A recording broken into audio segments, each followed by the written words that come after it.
नमस्कार मित्रांनो, आपल्या शेजारच्या देशामध्ये जनतेनं तिथल्या पंतप्रधानाविरुद्ध आंदोलन पेटून तिथल्या पंतप्रधानांना देशाच्या बाहेर हाकलून दिलं आहे आणि ती कृती बांगलादेशमध्ये सुद्धा घडलेली आहे।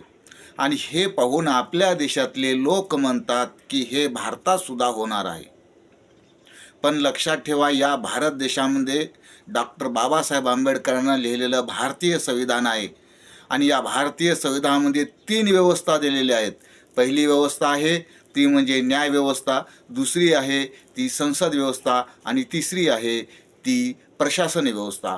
पण मित्रांनो, तुम्हाला सांगायचं हे आहे की या तिन्ही व्यवस्थेवर इला चालविणारे आणि इला ऊर्जा देणारे जे आणि तयार करणारे जे लोक आहेत त्याला बाबासाहेब म्हणतात आम्ही भारतातले लोक, आम्ही भारतातले लोक। आणि आम्ही भारतातले लोक असल्यामुळं या व्यवस्थेला चालवणाऱ्या लोकायला कधीही आम्ही भारतातले लोक बदलू शकतात।